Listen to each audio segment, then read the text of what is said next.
Buenas noches, estamos pronto ya para comenzar, están hechos todos los enlaces, estamos saliendo en vivo por Facebook Live y se está grabando esta charla en la nube del Zoom. Bueno, muchas gracias, Gabriel. Bueno, besos a Hashem, como dijimos antes, Beshem Hashem Na'aseh Benatzliach. La idea es compartir estos Motzai Shabbat, estos días de Ben HaMetzarim, como para poder extrañar, para poder realmente valorar lo que estamos pidiendo en estos días de Ben HaMetzarim, donde se hace más notorio que nunca la falta, la presencia de Akadosh Baruj Hu. Y nosotros en esta generación, creo que con todo esto que estuvimos padeciendo, me gusta decir sufriendo porque estoy de la idea que cuando una persona tiene una situación difícil es para poder sobrellevarla y salir más fuerte, podemos entender un poco mejor qué es estar fuera de casa. Hay un dicho en el Talmud que dice Lo yabo Yerushalayim shel mala, H lo yabo Yerushalayim shel mata. Hashem se autosancionó a sí mismo diciendo en el Bet HaMikdash, hay un Bet HaMikdash paralelo en el Shamaim, y ese Bet HaMikdash Hashem tendría que entrar todos los días. Hashem dice, yo no voy a entrar al de arriba hasta que ustedes no entren al de abajo. Entonces, de alguna manera podemos sentir lo que es la falta de estar en el Mikdash. El Bet HaKnesset se llama Mikdash Me'at, y bueno, eso quizás es una manera de poder tener un poco de empatía hacia Hashem y de esa manera poder lograr que valoremos un poco más lo que nos está faltando y así de esta manera podamos, un segundito, voy a poner mejor la luz, ahora la pantalla se va a focalizar en la presentación, y de esa manera, Besat Hashem, poder traer de vuelta al Bet HaMikdash. Vamos a compartir ahora sí la presentación del Bet HaMikdash. A ver, me están diciendo que se traba, ¿me ven bien? ¿Se escucha bien? Perfecto. Bueno, perfecto. Un segundito. Voy a poner entonces esto donde va. Yo lo escucho bien. Perfecto, ¿qué tal, Bernardo? Buenas noches. Buenas noches. Ahí está. Bueno, un minutito, ahí tenemos. Bueno, vamos a... Perfecto. Bueno, Gabriel, le pido que, para no interrumpir, si alguien manda un mensaje por el chat, que usted me lo lea, por favor, así no nos distraemos. Bueno, ¿están viendo la primera placa? Díganme ustedes si ven bien. Perfecto, bueno, bárbaro. Como dice ahí la primera placa, al ya Dabel y Benu, Alele Hayehu Enenu, por esto sufre nuestro corazón, por eso se oscurecieron nuestros ojos. En Tisha B'Av lloramos el Bet HaMikdash, ¿sí? La propuesta de hoy, la semana pasada vimos la historia del Bet HaMikdash, antecedentes históricos, algunos de los restos arqueológicos que hoy vamos a profundizar un poco más. Y hoy vamos a ver un poco qué era lo que se hacía en este Bet HaMikdash, en este epicentro espiritual, no solamente para Am Israel, Kibet y Bet Filá y Karel le Kola Amim, dice el Pasuk, porque esta casa es una casa de rezo para todos los pueblos del mundo. Vamos a ver que también todos los pueblos del mundo tenían acceso, no como nosotros, pero sí tenían acceso a lo que es el Bet HaMikdash. Entonces, ¿cómo era la vida del Bet HaMikdash? ¿Qué actividades se realizaban en él? ¿Cómo se celebraban los Hagim? Nosotros vamos al Bet HaKnesset, sabemos que cada festividad tiene una particularidad, algunas son un poco más activas, otras menos. Está Sukkot, que hacemos las vueltas, las Oyanot, cómo se hacía esto en el Bet HaMikdash, cómo era Rosh Hodesh, cómo era Kippur, que sin duda era el día un poco más activo del Bet HaMikdash, dado que mismo se llamaba Yomá, el día donde era la actividad máxima del Bet HaMikdash. Y por último, el objetivo también de esta propuesta educativa es no solamente mostrarlo, sino también reflexionar acerca de cómo hacer para recuperarlo. También compartimos estos mensajes. Bueno, espero que pueden hacerme alguna pregunta por medio del chat, o si uno quiere de manera prolija y ordenada habilitar su micrófono y hacer una pregunta, estamos para hacerlo. Bueno, continuamos entonces con la presentación.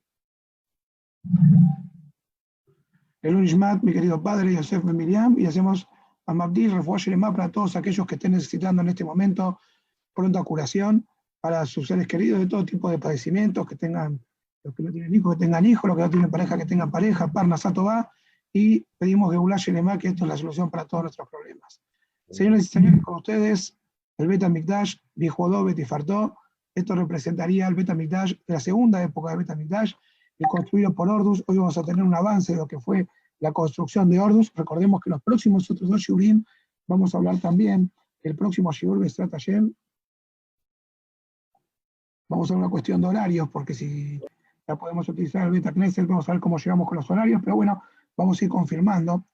El próximo Motzei Shabbat vamos a hablar acerca de Jerusalén, puntualmente, cómo era Jerusalén, la ciudad, luz, sin duda, la ciudad, el epicentro espiritual del mundo, y también vamos a hablar un poquito más de los Bate Mikdash. Hoy vamos a hablar de cómo estaban formados, cómo se utilizaban y cómo era la vida diaria.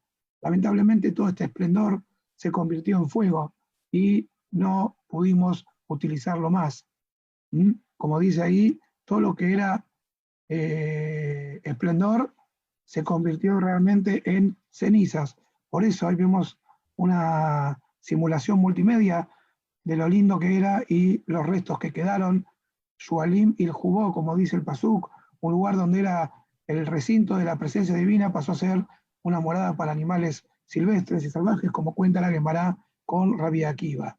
Y justamente en Tisha B'Av recordamos la destrucción de nuestro querido Beit HaMikdash, de todo Jerusalén, que era fuente de sabiduría no solamente para Am Israel, sino para todo el mundo. Y justamente, como dijimos, Jerusalén era la ciudad del esplendor, y el esplendor, vamos a ver ahora, uno de los mensajes que compartimos la semana pasada, era saber ver las advertencias de Hashem. Si uno podría haber estado alerta a la advertencia, nunca hubiéramos llegado al final. Una de las expresiones que estaban en una de las diapositivas, un minuto, que no sé por qué se salteó, estaba por acá. Seguimos con esto. Entonces, era que la palabra Pe'er, que es esplendor, se convirtió en la palabra Efer. Voy a hacer un breve raconto de lo que vimos la semana pasada para ubicarnos. El primer Mikdash que tuvimos fue a los pies del Har Sinai, año 2448, en el cual, 49, perdón, Am Israel fuimos ordenados a hacer el Mishkan. Y ahí está, Peshahanti Betoham, fue dicho por primera vez, ahí fue la primera morada de la presencia divina entre Am Israel. Estamos contemplando una simulación de las carpas de Moshe y Aarón frente al Mishkan, rodeado por los Leviim y exteriormente rodeado por todo Am Israel.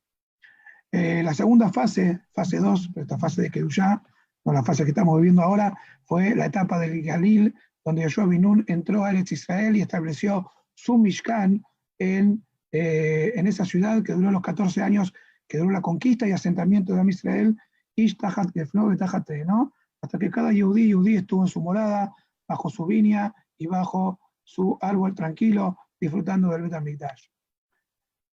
Estoy repasando esto porque voy a agregar un dato muy importante, algo que dije la semana pasada, pero lo puedo mostrar de manera gráfica que voy a poder expresar mucho mejor. El tercer lugar fue Shiloh, donde ahí ya el periodo fue mucho más largo, 420 años. Gabriel, quiero que me diga, voy a poner auriculares porque mi garganta está un poco débil, si se me escucha bien ahora. Sí, perfecto, Pablo. ¿Ahora me escucha bien? Hizo un poquito recién un ruido, pero a ver si... Hola, ¿me escuchan? No, se escuchaba mejor antes. Antes se escuchaba bien. ¿Ahora? No se escucha nada. Quedemos Antes así. era mejor. Ahí estamos mejor, seguimos así entonces. Bueno, perfecto. En Shiloh duró 369 años, hasta la época de Shemuel Anabí, quien coronó al próximo rey de Israel, al primero y al segundo, Shaul y David Amelech. Shaul estuvo en la época de Nob, el mismo Shaul, por un problema de persecución contra David, destruyó esa ciudad, quedó establecido el epicentro en Nob y la Kohanim, y después en Gibón. En Gibón David Amelech estuvo hasta que David Amelech recibe del profeta Shemuel los planos del Beit HaMikdash y la ciudad de Benayot, que se escribe igual que la palabra Beniot, ahí recibe las instrucciones y los planos para construir el Beit HaMikdash. Es ahí donde David Amelech conquista Jerusalén y en el monte del templo erige el primer Mizbeach, y de esa manera quedan totalmente prohibidos los servicios exteriores a ese lugar, y de esa manera queda consagrado el monte del templo como el primer lugar oficial para los korbanot. ¿Sí? David Amelech no podía soportar que el arca sagrada, el Aron HaKodesh, portador de las tablas de la ley, primeras y segundas, y el primer Sefer Torah escrito por Moshe estuviera en una tienda de tela y él está en un palacio de cedros. Por eso él inmediatamente se pone en acción, y es ahí donde compra ese lugar, y no le permitieron construir el Bet HaMikdash, pero sí preparó todo para que el primer Bet HaMikdash pueda ser erigido en ese lugar. Le preparó el terreno, le compró los materiales, y así fue que su hijo Shlomo durante varios años estuvo construyendo el famoso primer Bet HaMikdash.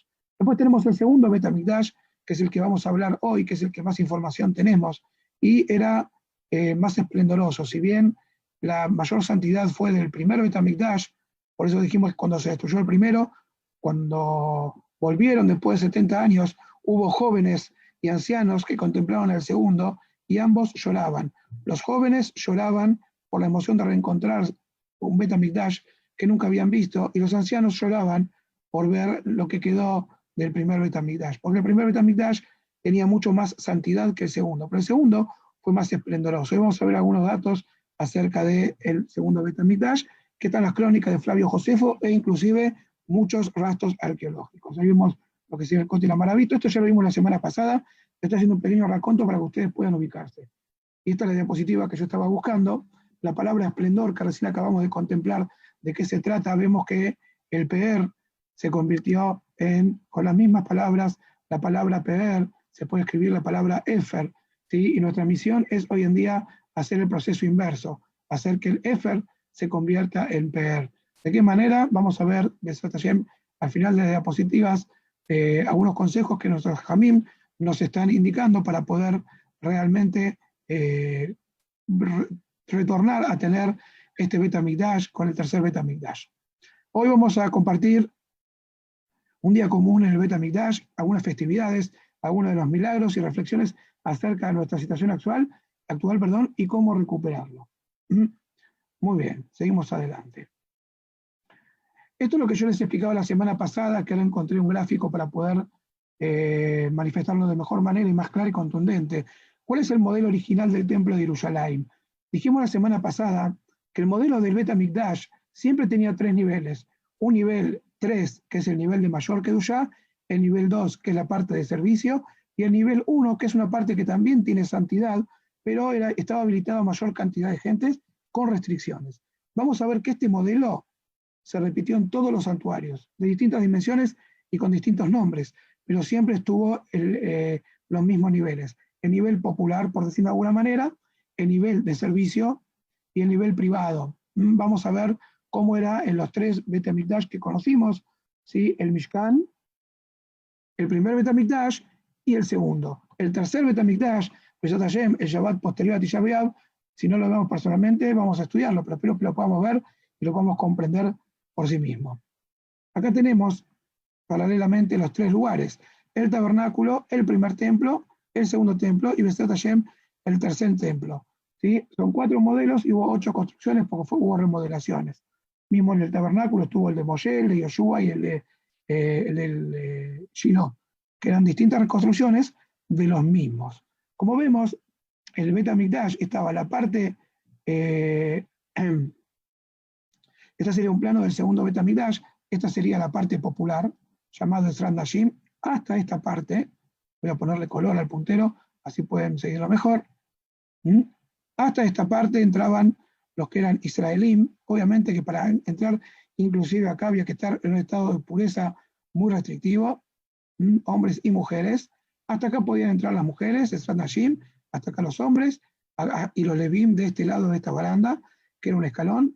Esta zona era la zona reservada para los Kohanim, y este era el edificio imponente que vimos antes, llamado el Ejal, el cual se dividía en dos partes, el Kodesh y el Kodesh HaKodashim. Acá era donde estaba el arca sagrada, el lugar donde solamente entraba el Kohen el día de Kippur, como vamos a ver a continuación. Muy bien. Vamos a ver una vista exterior del segundo Bet HaMikdash. Vamos a hacer un recorrido externo por las murallas. Voy a la diapositiva anterior. Lo que vamos a hacer ahora es, aproximadamente vamos a ir, ¿ven el puntito rojo? Bueno, les subo la foto porque si no, no los puedo ver a ustedes.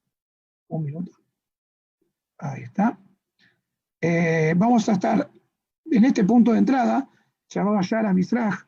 Esta puerta del este tenía una perspectiva muy particular, porque si ustedes ven, era línea recta hacia el Kodesh HaKodashim.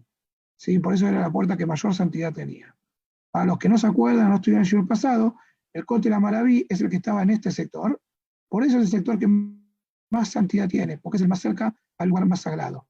Lo que vamos a hacer ahora es, con el próximo video, vamos a ver una vuelta por este lado, vamos a ver las distintas puertas que tenía de acceso al Beit HaMikdash y vamos a ver los nombres que tenían. Justamente tenía muchas puertas porque la idea era que no se podía salir por la misma puerta que se entró. ¿Por qué? Por algo que estuvimos hablando en el shiur de agradecimiento. Recuerden que dijimos que uno de los enemigos del agradecimiento, ¿cuál era? La rutina. ¿Por qué? Porque cuando una persona se acostumbra, automáticamente pierde noción de los regalos que Hashem les da. Entonces, muchas veces nos pasa que si nos acostumbramos mucho a algo, después no lo valoramos. Entonces, estaba prohibido entrar y salir por la misma puerta, por eso había gran cantidad de puertas. Vamos ahora sí a esta animación para poder recrear lo que sería un recorrido por el Beit HaMikdash. Esto recrea el segundo Beit HaMikdash de la época de Herodes, que fue el edificio que fue finalmente destruido. Estamos ahora en la pared del norte, donde había más cantidad de puertas, ¿sí? Del Chafón. Esta barda que está acá es el lugar que indicaba hasta dónde podían entrar los no judíos. Este primer recinto que compartía parte afuera y parte adentro, cuando digo afuera y adentro es esta muralla, porque eso marcaba distintos ámbitos de Kedushá, es donde estaba el Sanedrín, en forma de media luna, sobre el cual fue dicho en Shir HaShirim, Tabuna Ganazar. Siguiente a él hay una pequeña puertita llamada Lishkat Pal Edrim, que esta era el lugar donde el Cohen entraba para entrenarse el día de Kippur, y ahí estaba 7 días oculto, preparándose y estudiando, practicando para el gran día de Yom Kippurim.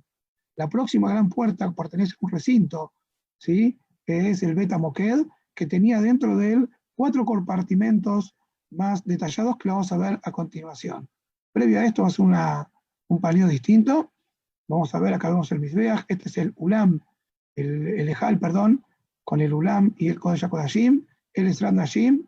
Vamos a ver a continuación los nombres de estos 4 compartimentos y los nombres de cada una de las puertas que rodeaban a el Bet HaMikdash. Ahí tenemos otra tevilá, ahí estaba el Bet Abtinaz, donde se preparaba el Ketoret, y el Cohen también hacía tevilá. Una de las tevilot de Kippur era en ese recinto, por ese lado, en la pared sur del Bet HaMikdash.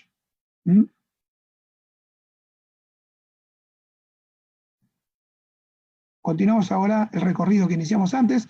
Este es el Bet HaMoked. Acá era donde las familias de Kohanim, que eran 24, se turnaban una vez por semana, una semana cada una, venían a trabajar. Y era aquí donde se alojaban, era aquí donde dormían, era aquí donde hacían tevilá, había una tevilá subterránea, y era aquí donde también se proveían sus ropas y los elementos de trabajo para realizar el servicio del Bet HaMikdash. El Bet HaMoked, vamos a ver a continuación, más adelante, cómo estaba dividido por dentro. Después tenemos el Sha'ar HaKorban, por donde entraban el Korban. En esta pared también tenemos el Sha'ar HaNashim, había mujeres que necesitaban traer el Korban, entraban por acá. Y por último el Sha'ar HaNitzot, donde siempre había una llama de fuego ahí prendida a manera de también.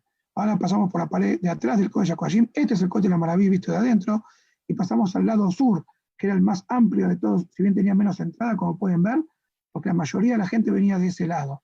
Acá está el famoso Sha'ar HaMaim, esta Sha'ar HaBikurim, donde esta puerta era la que se usaba en Simchat Bet HaShoevá, en la festividad de Sukkot, ¿sí? Por acá salía y por acá entraba el Cohen responsable de traer Sha'ar HaDelek, acá traían todos los que son las maderas, Sha'ar HaBejorot, por ahí entraban los que tenían que traer el primogénito de sus animales para ofrecerlo como sacrificio, y a continuación tenemos el Sha'ar HaMaim, que es donde los Kohanim, dijimos en Simchat Bet HaShoevá, traían el agua. Ahí arriba había una mikve, seguimos ahora el recorrido, estamos por acá más o menos, volviendo al punto inicial de partida de nuestra, acá en la entrada había también un Sanedrín, ahí lo vemos, y ahí se abren las puertas del Sha'ar HaMizrach, donde podemos contemplar el Esran Nashim. Miren qué imponente, imaginemos, ¿no? Subiendo esos escalones, entramos a este recinto, el cual albergaba miles y miles de personas. En Sukkot esto se llenaba, las mujeres por encima miraban cómo abajo grandes sabios de Torá bailaban. Acá se paraba con el próximo recinto, 15 escalones, haciendo alusión a los 15 Shira Ma'alot del rey David, y a los 15 de Ayenu que decimos. Y acá había pequeñas puertas que ahora vamos a ver cuál era la función que tenían estos compartimentos. A su vez, había 4 oficinas, 4 lishkaot. Este es el Bet Din que veíamos de afuera, ¿sí? Que es el mismo que estaba. Hay otro Bet Din acá adentro, perdón, este es otro, no es el que vimos antes. Está ubicado acá. Un Bet Din más chiquito. Y ahora vamos a ver los distintos compartimentos. El primero, en la entrada a la derecha, es Lishkat Ha'etim, donde se albergaban los maderos para poder quemar permanentemente en el Mizbeach, como había una mitzvah, Esh Tamid Tukal HaMizbeach, Lo Tichbe. Fuego permanente en el Mizbeach, nunca será apagado. Estos árboles, estas maderas, tienen que ser selectivamente preparadas, no podían tener gusanitos, y esta tarea quedaba relegada a los Kohanim, que por distintos motivos de impedimento estaban impedidos de hacer servicio. Por ejemplo, un Kohen que tenía algún defecto físico no podía hacer korbanot, pero sí podía revisar las maderas. Ahí vimos estas maderas cuadradas que también servían como sacrificios, que se tiraban y se agregaban a las fogatas. En Mizbeach había varias fogatas, Maharajot, que servían para distintos fines. Este era el primero de los compartimentos, Lishkat Ha'etim. Saliendo del Lishkat Ha'etim, vamos ahora a la Lishkat que estaba enfrente, ¿sí? A la que está acá, al sur este. Esta Lishkat, vamos a ver ahora, era una Lishkat que se utilizaba específicamente para los Nezirim, para los nazarenos que se dejaban el pelo largo, que no se impurificaban y no tomaban vino. Cuando ellos terminaban su proceso de Nezirut, venían al Bet HaMikdash, habíamos la olla, donde cocinaban su corbán, Zeroa Bishelá, y ahí quemaban su pelo, que lo cortaban una vez terminado su proceso de Nezirut, y esta era la sección reservada para los Nezirim. Otra de las 4 secciones que estaban en el Ezrat Nashim, en la parte interna del Bet HaMikdash. Saliendo de este compartimento, vamos a ir a la que está enfrente, del lado también sur, pero del lado del oeste, que es Lishkat HaShemanim, donde ahí guardaban los aceites. Y ahí también, Bet HaShemanim, donde también ahí se escondieron las piedras que en la época de los Hashmonaim fueron profanadas por los griegos. Ahí también se depositaron porque hacía falta desecharlas de una manera con Kedushá, como una Genizá, como hoy en día se desechan todos los productos que tienen santidad. Ahí vemos los distintos tipos de aceite que se utilizaban para los diversos korbanot del Bet HaMikdash. Y la última de los compartimentos era Lishkat HaMetzoraim, el cuarto de los leprosos. Esos leprosos también, al igual que los Nezirim, iban a hacer korbanot cuando terminaban su proceso. Acá tenemos estas pequeñas puertas que eran Lishkat Kelishir, ahí guardaban los sinfín de elementos musicales que se tocaban en el servicio diario del Bet HaMikdash. Vamos a ver ahora dónde estaban estos dispositivos, cómo se entraba a la Lishkat Kelishir, ¿sí? Como decimos en el Aleluya último Mizmor de Teilim, Alelu Benebel, Bejinor, Betof, Mahol, Bebinim, Beugab, Alelu Betilchele Llama, Alelu Betilchele Teruá. Acá vemos trompetas, instrumentos de cuerda, de aire, de viento, de percusión. Como dijimos el otro día, esto no era una sinfónica, sino que los Levim, que eran los encargados de tocar estos platillos, cuernos, arpas y violines, eran los encargados de entender a las personas que venían e inspirarlos con esos instrumentos musicales para que de esa manera el corbán que traía a estas personas tenga también una kavaná, una intención bastante elevada. Esta era Lishkat Kelishir.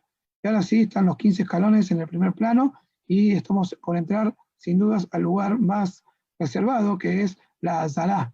La Azalá, ahí levanten los pies, 1, 2, 3, 4.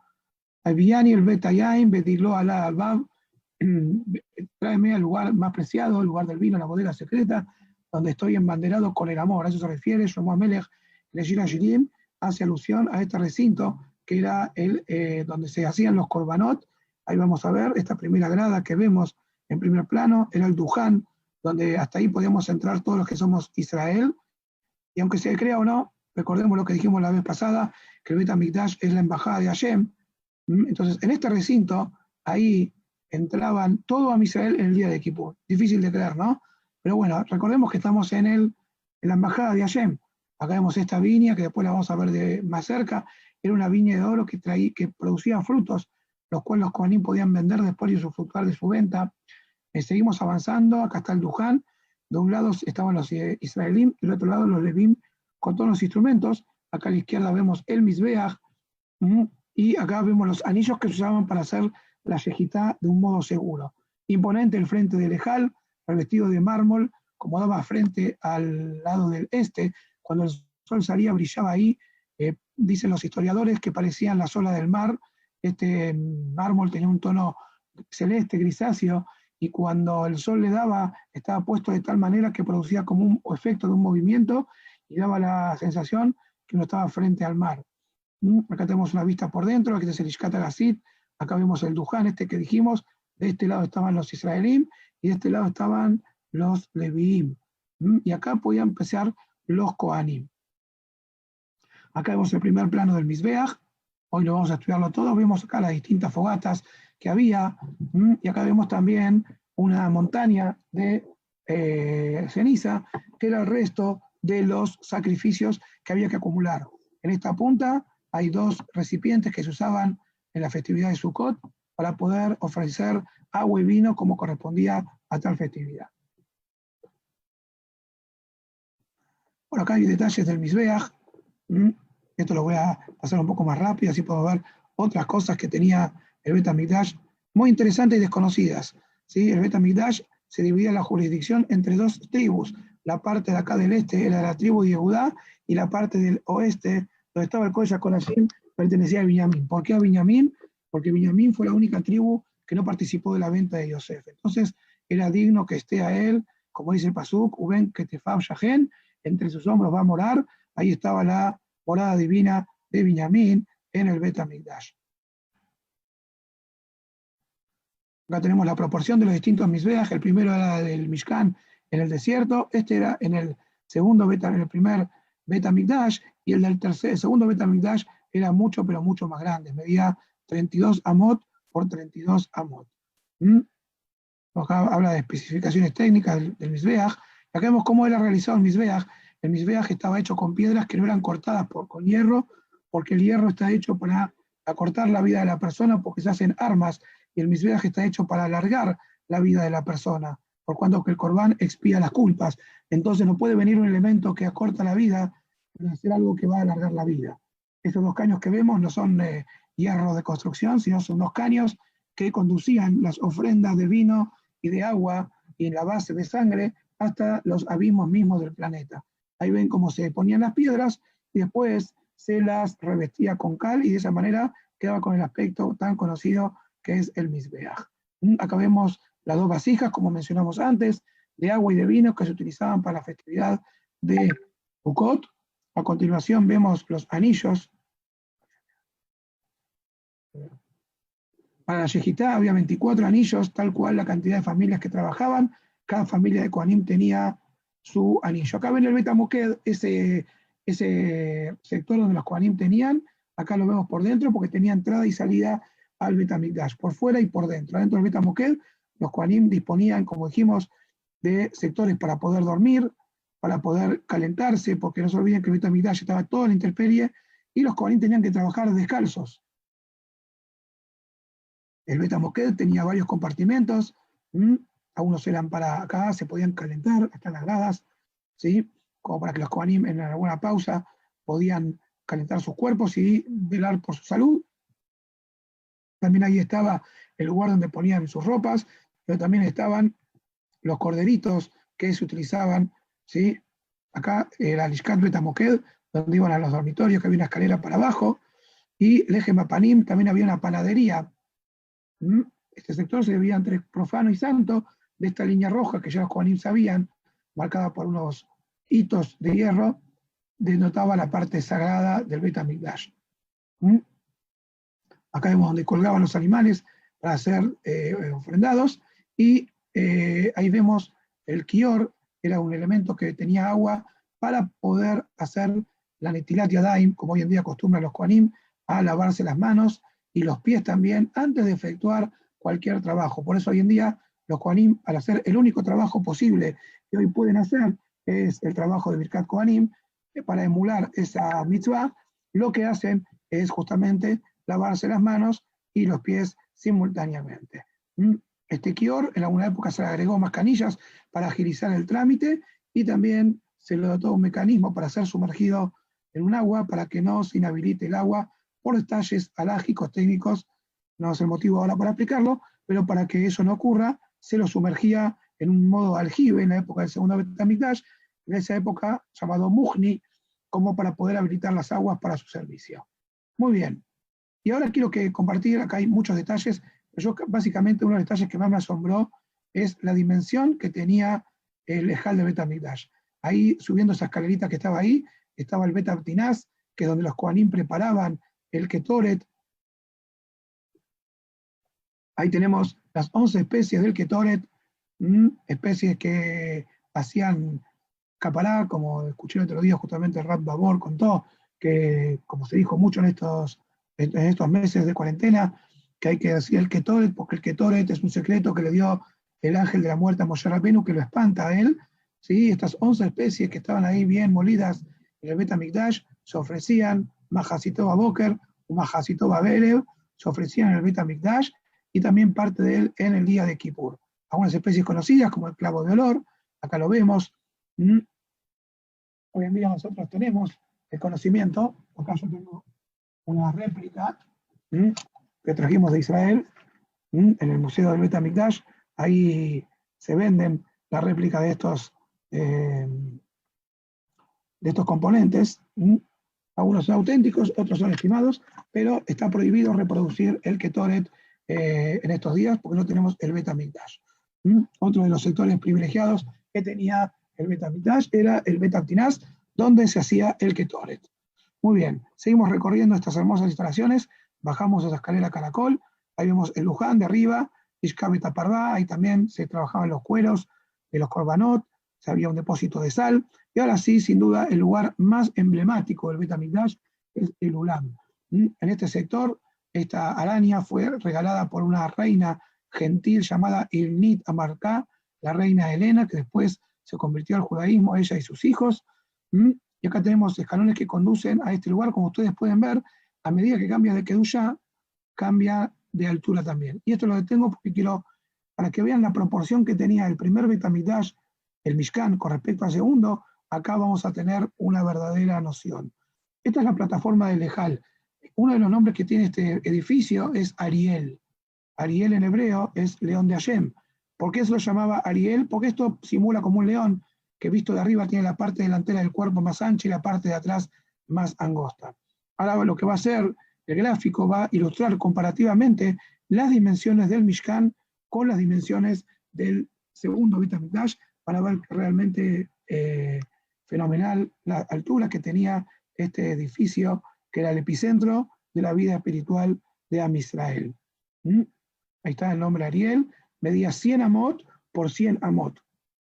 Para que ustedes tengan idea, la superficie del Bet HaMikdash entera del Har HaBayit entraban, sin comparar, 10 canchas de fútbol. Así directamente ese era el espacio. Acá pueden ver lo que sería la base del Mishkan, y el Mishkan era muy modesto con respecto, este es el edificio del Bet HaMikdash, del Ejal por dentro, que estaba rodeado por unas galerías. Miren qué pequeño que era, va a parecer ahora, el Mishkan de la época de Moshe, en comparación con el Bet HaMikdash de Herodes, de la época del segundo Bet HaMikdash. Acá lo vemos, todos sus costados eran también paredes de oro, de cedro revestido, pero miren qué imponente el edificio, todo cubierto de oro. Bueno, también tenía un par de células alrededor, de compartimentos, como para poder darle distintos usos al Bet HaMikdash. Muy bien. Vamos a ver ahora cómo era el funcionamiento del Bet HaMikdash en un día común. Un día común en el Bet HaMikdash, por ejemplo, funcionaba de esta manera. Habían los Kohanim que estaban a cargo también del cuidado nocturno, y si había uno que se quedaba dormido, lo despertaban, y apenas empezaba el día, había mucho trabajo. Por eso había un Cohen que estaba apostado en una de las torres de la muralla externa del Bet HaMikdash, y apenas veía que amanecía en el lado del este, donde sale el sol, al grito de Barkai, que significa amaneció, ya ahí empezaban las legiones de Kohanim hacer su trabajo, ¿sí? Los Kohanim se preparaban ágilmente, ahí está el Beta Moked, ya entraban a sus funciones, y acá vemos el Beta Moked por dentro, como yo les mencionaba antes, donde estaba la caldera esta que se calentaba el cuerpo, y en el lugar subterráneo había una tevilá para poder purificarse, tal cual hoy en día lo hacemos para recibir el Shabbat o recibir las fiestas. Hoy en día la tevilá de los hombres no tiene la categoría que tenía antes, pero es para poder tener cierto nivel superior de santidad. Acá vemos que funcionaban como dormitorios y también se los dotaba de las prendas, que eran prendas exclusivas para servir en el Bet HaMikdash. Ahí estaba la Lishká que vimos antes, perdón, el Beta Moked, y el día empezaba con las tareas del día, y como había muchas tareas y todos querían hacerlas, se procedía a un sorteo de manera tal que nadie esté desconforme con lo que le tocaba. ¿Sí? La primera de los trabajos era Terumata Deshen, ¿sí? Tenían que recolectar la ceniza del día anterior para poder seguir depositándola en el lugar, se lavaban las manos y los pies, como vimos anteriormente, de este receptáculo, y ahí empezaban los trabajos del Korban Tamid. Preparaban las maderas para las distintas fogatas que estaban en el superior, y los Kohanim era un desfile permanente de funcionarios. Había 93 utensilios de oro y plata, así lo trae el Masejet Kelim de la Mishnayot, para poder realizar los korbanot del día. Después iban a donde estaban los Telaim, uno de los 4 compartimentos del Beta Moked, y ahí tomaban un cordero que ya había sido revisado durante 4 días anteriores para que esté libre de defectos. Y ahí sí se hacía la apertura del Ejal, con una puerta secreta acá al costado.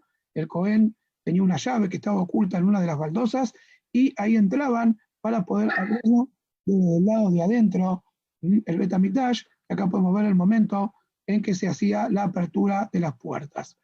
Estas puertas son las famosas puertas de Nicanor, que de ella, al final de la presentación, vamos a compartir un mensaje muy interesante para nuestros días. Ahí tenemos el lugar donde se hacía Yehital Korban Tamid. Fíjense que no era casualidad, donde empezaba a dar el sol, la primera fila de los anillos, ahí donde era el día, donde llegaba la primera luz del día al Bet HaMikdash, ahí se hacía el Korban de la mañana. Después se hacían las distintas ofrendas, tanto de partes del cuerpo, para concluir el rociado de la sangre, la ofrenda de los miembros y la quema final del Mizbeach, del Korban, perdón. ¿Cómo se hacía el momento de Kriyat Shema? El momento, hoy en día, Baruch Hashem, tenemos los calendarios, inclusive tenemos aplicaciones que nos dicen cuál es el horario de Kriyat Shema. En el Bet HaMikdash no tenían esta facultad. ¿Qué había? ¿Se acuerdan que le comenté de una araña que regaló una reina, Ilinita Malká?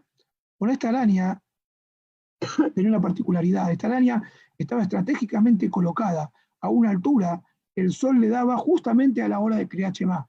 Entonces, a esa hora ya los Kohanim continuaban con su trabajo, los Leviim iban a su Duján, a ese estrado, tomaban sus instrumentos musicales y comenzaban Israel B'Ma'amadam, porque aparte de los Kohanim que hacían su trabajo y los Leviim que cantaban, debía haber a un representante de Am Israel, que era el que representaba el Korban, porque el Korban tiene que tener un dueño, y estos dueños era también un minyan llamado Ma'amadot, donde los Bnei Israel representábamos a los dueños del Korban. Lamentablemente hoy el lugar del Mizbeach está ultrajado, profanado, y como vimos la semana pasada, se hacen excavaciones de manera indiscriminadas, y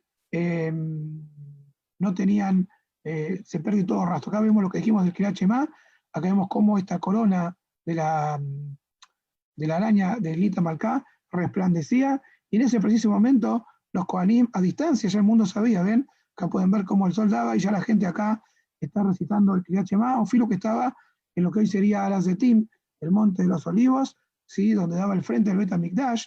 El Kotel HaMaraví sería este que está acá atrás. Esta es la entrada por el este, hoy entramos por acá nosotros, en el video que simulamos. Muy bien, y los Kohanim daban la verajá al pueblo. Esto es una de las cosas que Baruch Hashem hoy compartimos. Los que tienen un poco mi edad se van a acordar de esto y van a pensar que es una casualidad. Quiero verle las caras porque se van a asombrar con esta declaración que voy a hacer.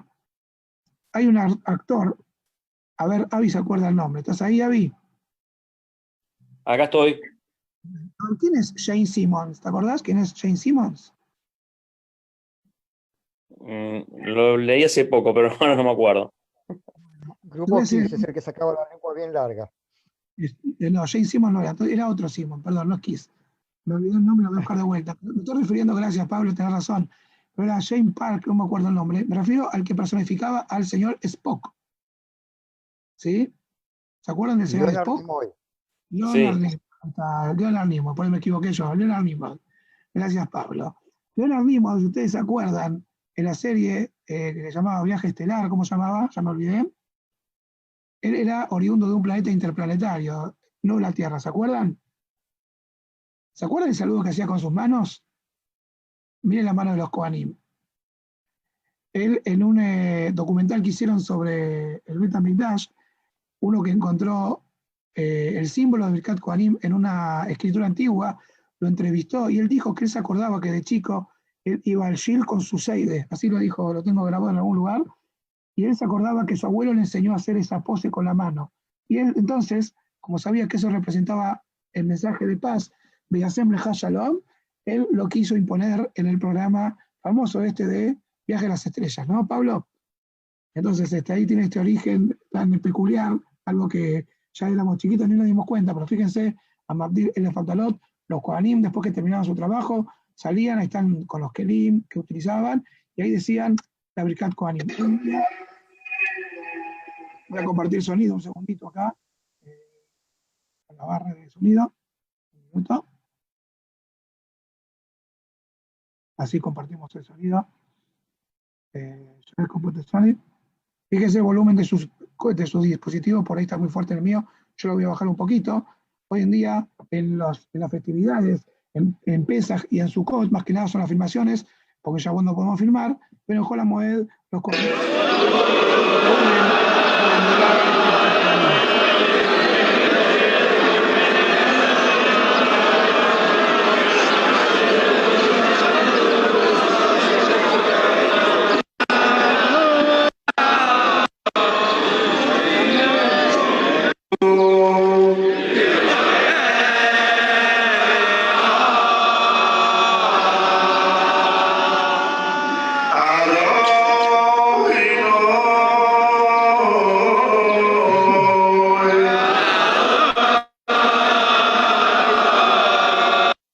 Yo nunca tuve la posibilidad de estar en ese lugar, pero de verdad que vale la pena, gente que viaja especialmente para estar, para hacer y para recibir en este Kohanim, que es lo más parecido que había en la Mikdash. Hoy en día el Mahon HaMikdash se dedica a preparar a la gente para poder estar listos en el momento que el Beit HaMikdash venga y su trabajo. Acá mismo todos estos son Kohanim con sus ropas ya listas y las trompetas de plata para convocar al trabajo de Beit HaMikdash. El Kohen Heviot, llamado así el Kohen simple, estaba dotado de 4 vestimentas. Tenía unas bermudas, tenía una túnica, tenía un cinturón que era de 16 metros de largo y su sombrero para cubrir la cabeza. El Kohen Gadol, que era el Kohen más selecto, que era el único que entraba al Kohen Kodashim, además era el principal de todos, tenía 8 vestimentas, él tenía atributos exclusivos, como el de, aparte de entrar al Kohen Kodashim, él podía consultar mediante su pectoral sacerdotal, consultas específicas del rey o de otro ente superior, y también atributos como hacer el Ketoret y el encendido de la menorá.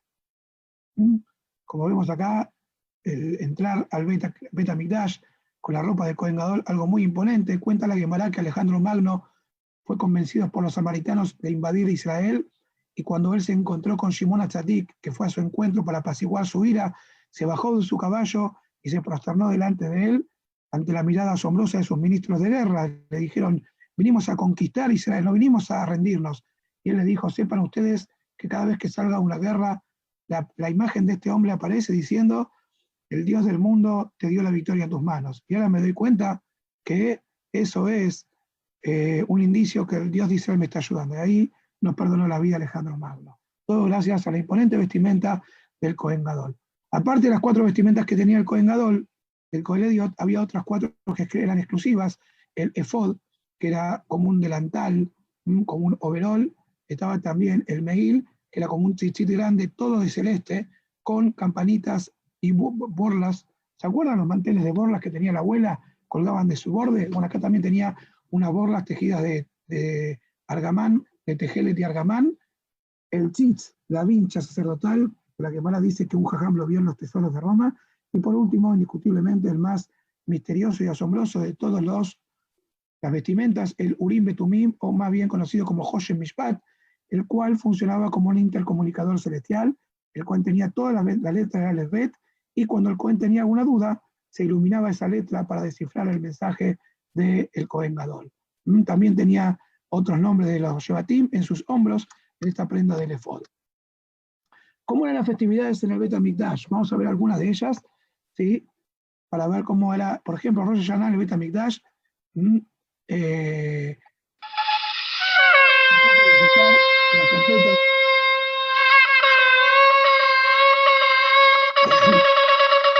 Al inicio de la jornada, y obviamente todo dependía del avistamiento de la luna. Como todos sabemos, el calendario judío los meses son lunares y el año es solar, porque tenemos que hacer las fiestas en el mes de la primavera, Pesaj, por ejemplo, pero el Betín tenía que ver si la luna realmente estaba en condiciones. Por eso Rabban Gamliel tenía en su despacho, en el Bet HaMikdash, todas unas tablas con varios dibujos, como vemos acá en la ilustración, con dibujos provisorios de la luna para que los testigos puedan señalar cuál era el correcto y a ver si el avistamiento que había sido era verdadero, y de esa manera quedaba decretado el principio no solamente del mes, el mes de Tishrei, sino el principio de un nuevo año. Y automáticamente salían los mensajeros ahí tocaban las trompetas en este lugar que es llamado Beit HaTekiah, que estaría ubicado, este es el Kotel HaMaraví que todos conocemos, y ahora los voy a invitar a ver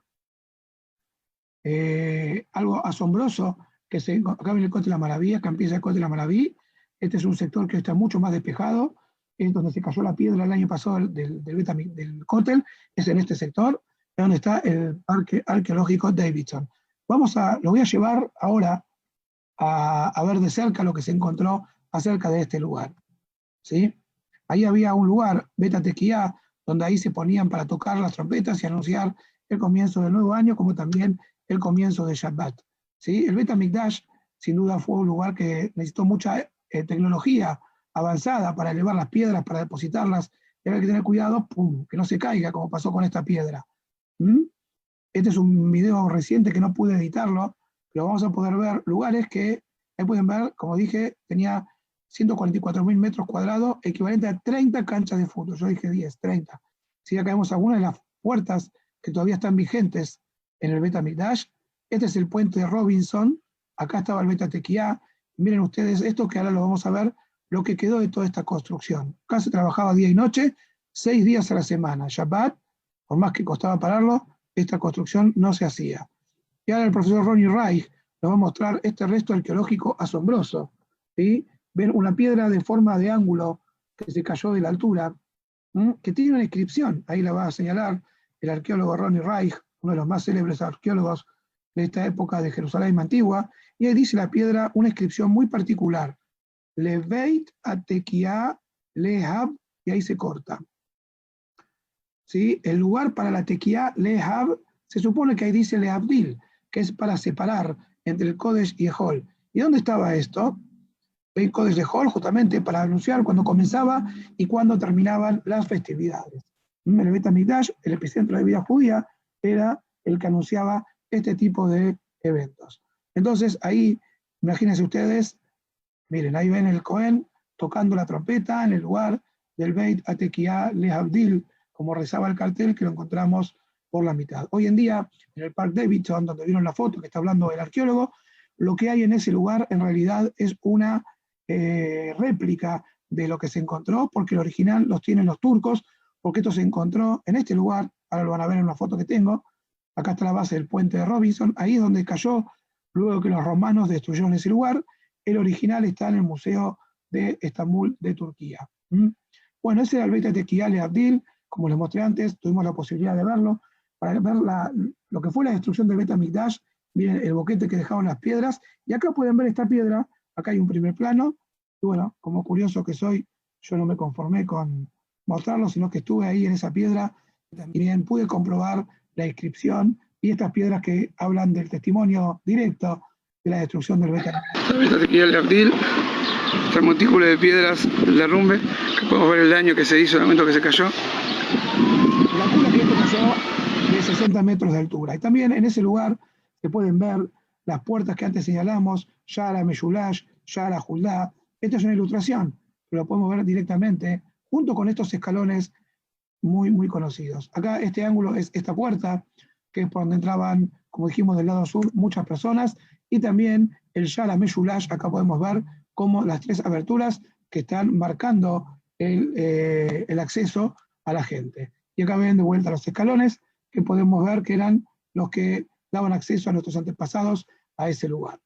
El Gesher Robinson era uno de los accesos más populares al Bet HaMikdash, justamente porque de este lado venían la mayor cantidad, y este puente servía de acceso principal a una de las entradas del Bet HaMikdash. Como podemos ver, por ahí entraban nuestros antepasados a realizar todos sus servicios. Mire qué vista panorámica de Jerusalén, la altura que tenía imponente.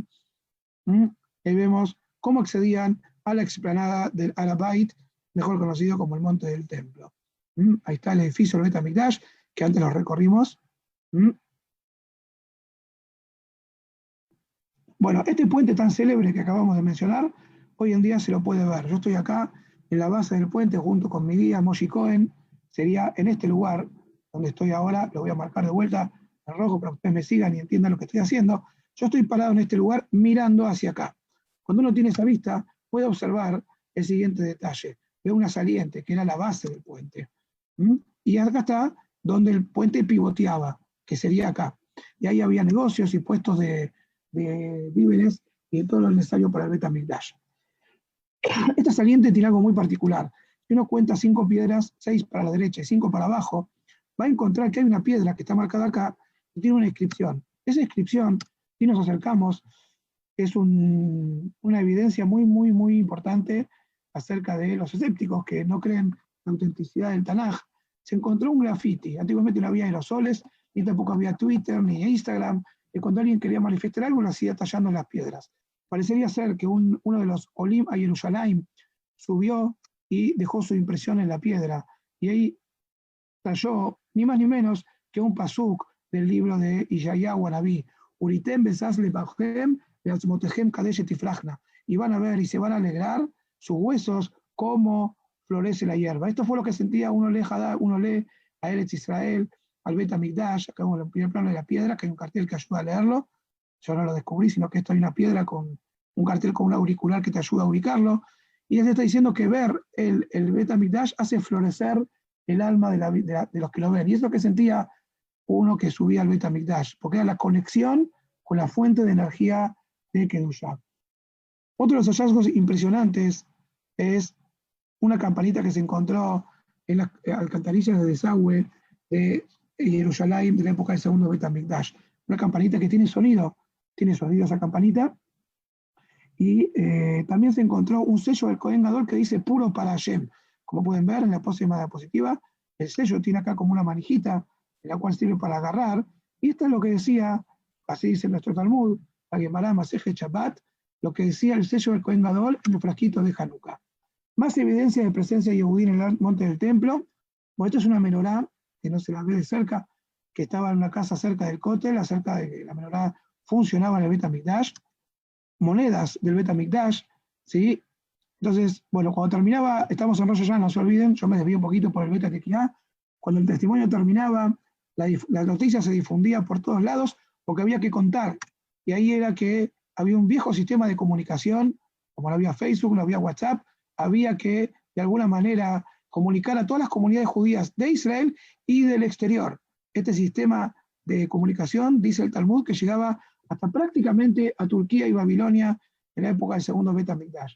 Entonces, estas antorchas, Masuot, se encendían en Jerusalén y ahí con un código secreto se encendían en los montes más cercanos y de ahí iban pasando a distintas ciudades, como dijimos, hasta llegar a Turquía y Babilonia, y de esa manera eran notificados que el Rosh Hodesh había empezado, en este caso también Rosh Hashanah. También se enviaban emisarios a caballo, y esto es el origen del famoso Yom Tov Sheni Shel Galuyot, el segundo día de Yom Tov, porque a veces no llegaban a ver el fuego, o hubo un momento donde sabotearon el sistema de comunicación y únicamente se basaban en los emisarios a caballo, y entonces tardaban más de 15 días, y esos son los lugares que quedó, hasta hoy en día así hacemos, que hacen 2 días de Yom Tov.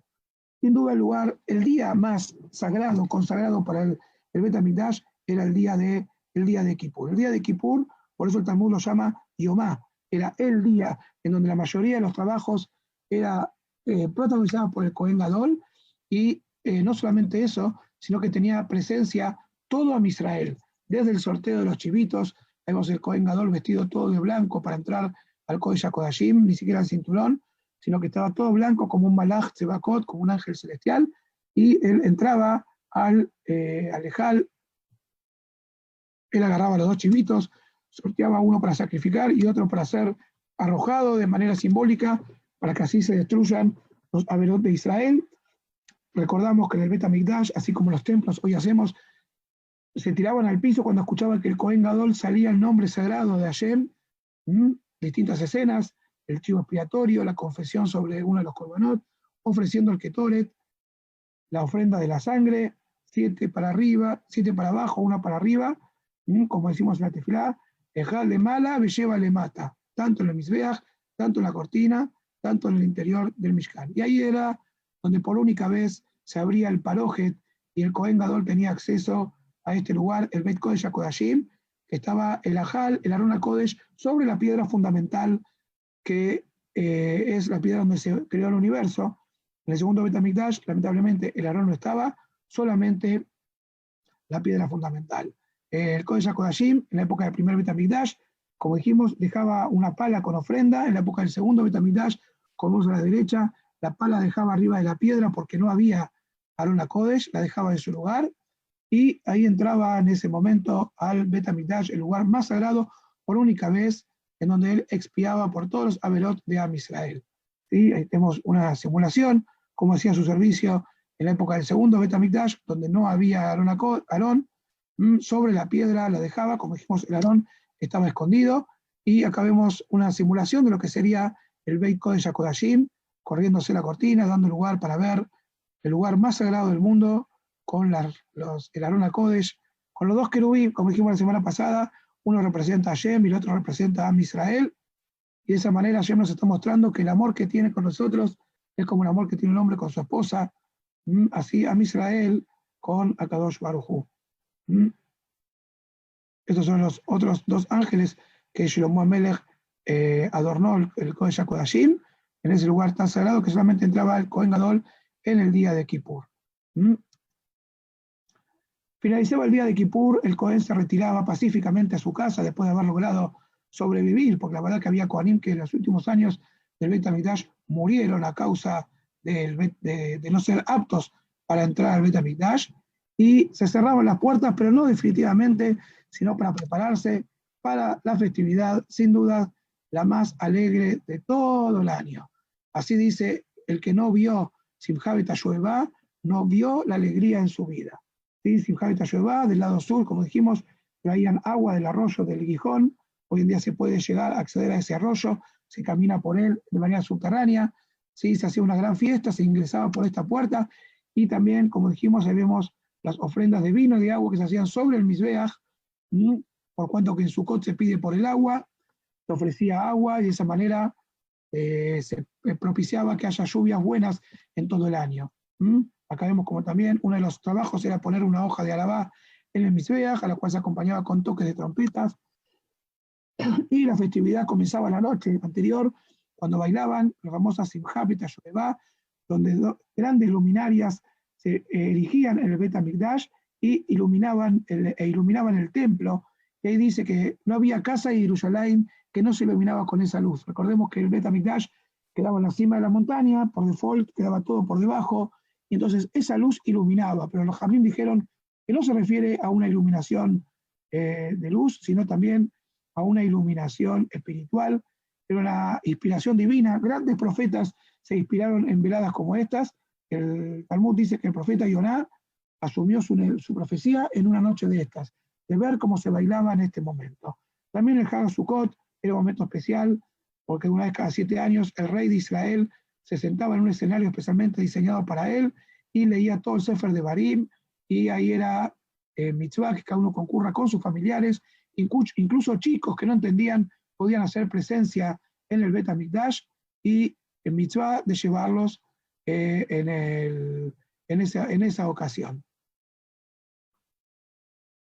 También, cuando una persona tenía que llevar los bikurim y hacía la mitzvah aliyah la regel, Shalosh Regalim Bayaná, Shalosh Pamim Bayaná, subían, eran espiados, eran guiados y se los recibía de la mejor manera para poder acceder a Jerusalén. Acá vemos cómo llevan las primicias, entrando por el puente de Robinson, el cual lo mostramos anteriormente, el resto, que sería la base que vemos acá. Y también para manifestar el amor que Hashem nos tiene, los Kohanim pedían cuidado que nadie se acerque, pero le sacaban para afuera los elementos sagrados, el arca no, solamente abrían la cortina para que lo vean, para que ellos puedan ver la vela encendida que no se apagaba, el pan calentito que nunca se echaba a perder, y cómo los malajim estaban mirándose unos con los otros. La festividad de Pesaj también era una revolución, porque todos los Yehudim del mundo tenían que ir a Pesaj. Primero había que purificarse, llevaban sus animales al Beit HaMikdash y se agolpaban porque tenían que entrar. Y ahí vemos que los Kohanim hacían cadenas humanas y sus manos giraban a una velocidad que no se veían, dice el Talmud, porque tenían que ofrendar la sangre de miles y miles de korbanot simultáneamente. Era un trabajo sincronizado, un trabajo muy grande, para que cada uno después pueda cocinar el Korban Pesaj en su casa y contar la Gadá como lo hacemos hoy en día. La diferencia que la Lel lo hacían mirando al Beit HaMikdash, cantando en las terrazas de Jerusalén, así como dice el Masejet Pesajim, en estos días está por empezar en el Daf Yomi. La segunda noche se hacía la ofrenda del Omer, así hoy en día nosotros contamos el Omer, y esto era lo que se hacía en el Beit HaMikdash. Lamentablemente hoy en día lo que quedó fue reducido a cenizas, y nuestra obligación es tratar de que esto vuelva a funcionar. Vamos a ver algunas enseñanzas del Jurban, de la destrucción, y cómo recuperar lo perdido. Dice la halajá, Kol mitabel al Jerusalén, Sohebe Roebe Simhatá, toda persona que se enlutece por Jerusalén va a ver y va a alegrarse con su alegría.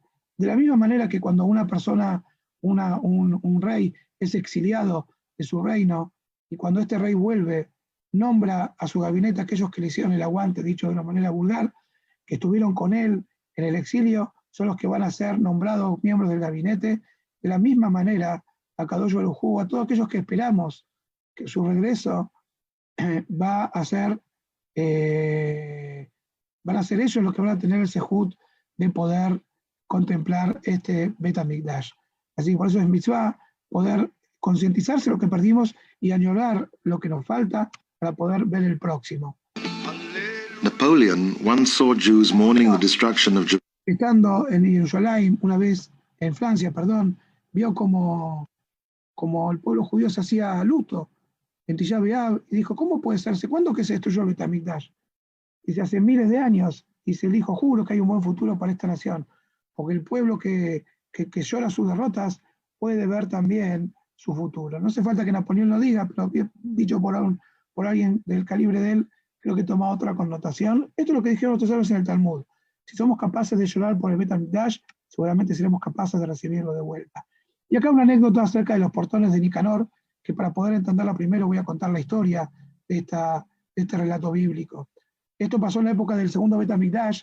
Nicanor quiso regalar las puertas que dividían el Ezrat Nashim de la Azará.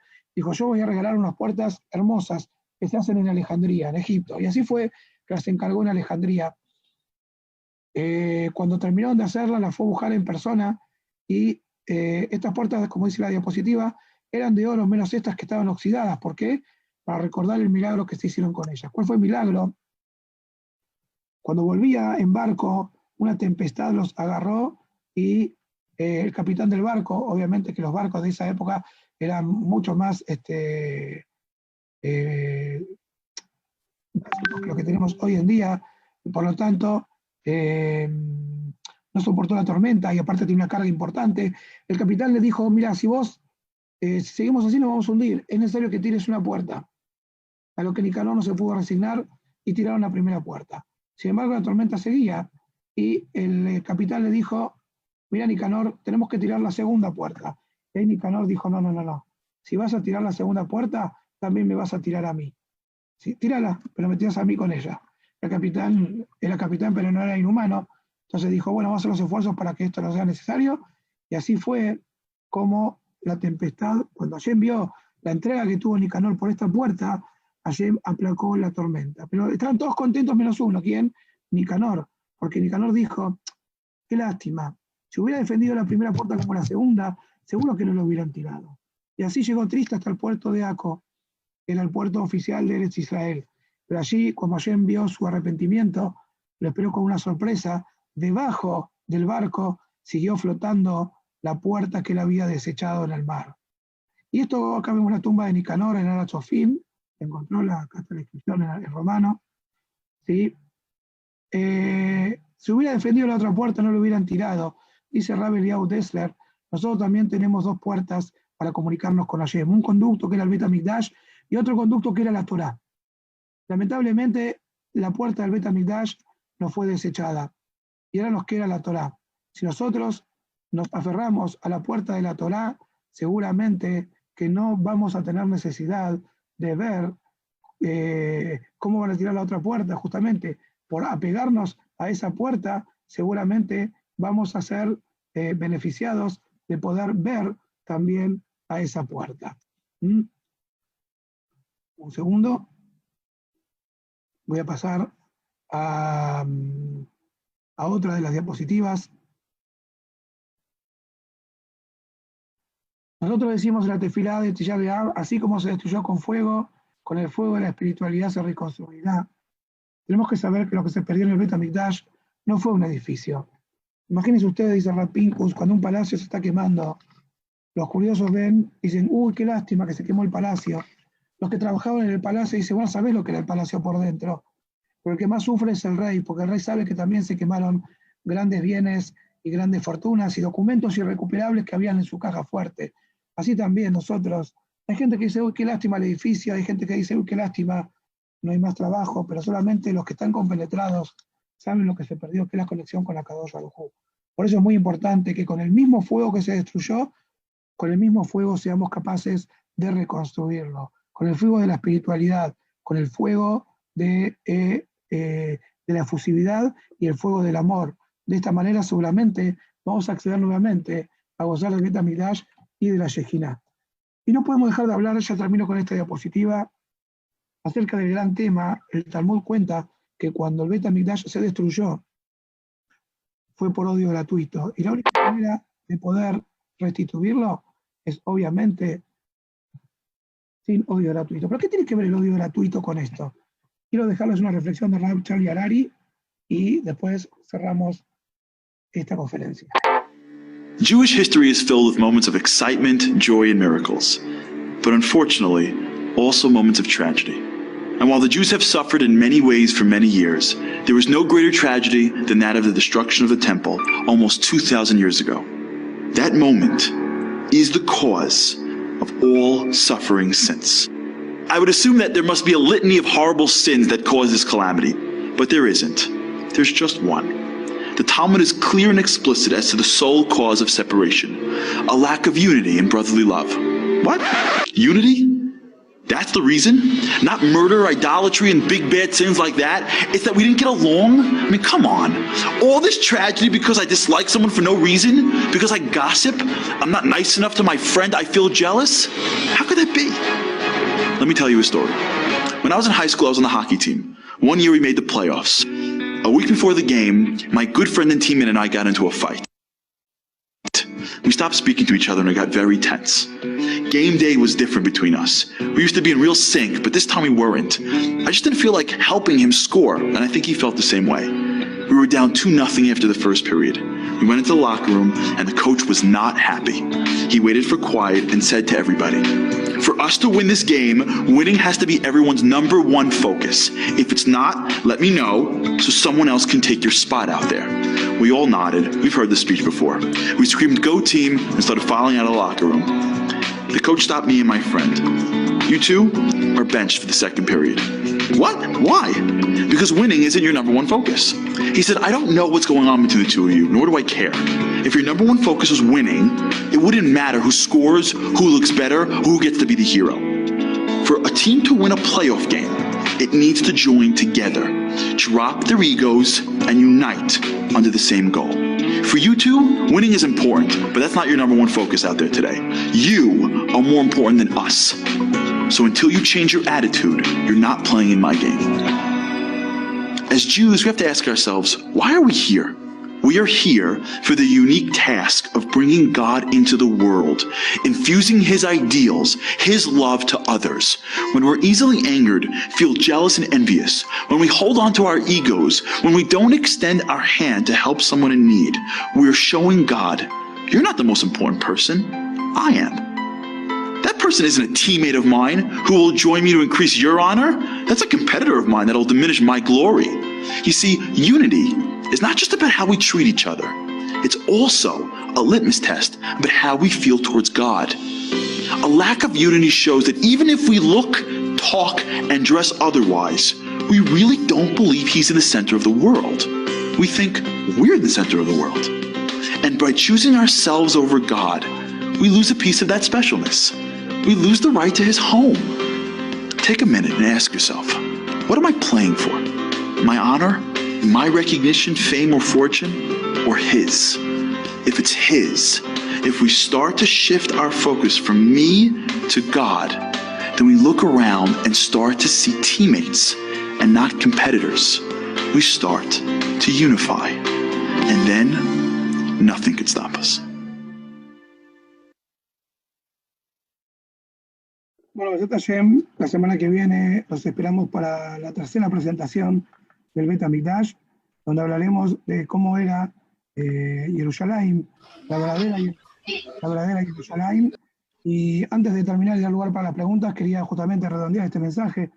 Vimos entonces que para poder, mi intención, cuando muestro esto e intento de alguna manera que todos ustedes se entusiasmen con lo que perdimos, es para que podamos realmente traerlo de vuelta. ¿Y de qué manera? Como dijimos recién, primero como la enseñanza de Nicanor, que si nos aferramos a la puerta de la Torá, ya sea con el estudio y la práctica, y contagiando a aquellos que todavía no tienen el sejut de conocerla y solamente se basan en un prejuicio, lo hacen. De esa manera seguramente la otra puerta va a volver hacia nosotros. Y la segunda manera, como muy bien lo dijo el Rab Charlie Harari, para poder realmente ser un solo equipo, pensar en el nosotros más que en el yo, y de esa manera, como dijo, nadie nos puede parar. Bueno, ahora sí, los que quieran hacer alguna pregunta, les dejo el micrófono abierto. Adelante, pueden preguntar, levantar la mano virtualmente o la cámara. Si abren la cámara los voy a poder ver y escuchar vuestra pregunta.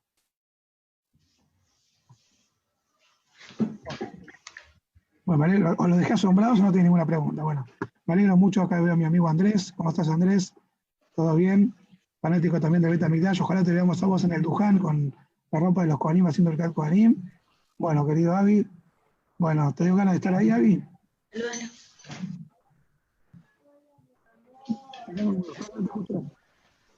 Desmutate, que no te escuchamos.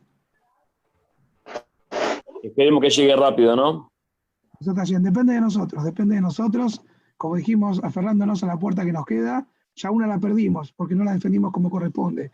Si somos capaces de defenderla, ¿qué tal, Simón? Feliz cumpleaños también. Nos avisaron. Gracias, Ram. Entonces, si nos aferramos a la puerta que nos quedó, que es la puerta de la ciudad, seguramente cuando lleguemos a destino, vamos a estar, Besat Hashem, la otra puerta la vamos a estar esperando. Así que bueno, los espero, si Dios quiere. Gabriel quiere contarnos un poquito las propuestas que tiene esta semana. Adelante. Sí, claro. Tenemos el día lunes libre albedrío a las 19 horas, 21 a 30 horas el día lunes también, con el Rab Antevi de Panamá, un mano a mano. Y después, bueno, el martes, Dr. Cohen, y tenemos la grilla que la pueden consultar, así como pueden consultar todas las actividades y seguirnos a través de la página de Facebook, Centro Comunitario Shalom. El jueves también tenemos un Rab de México, Rab Abraham Cohen. Los que no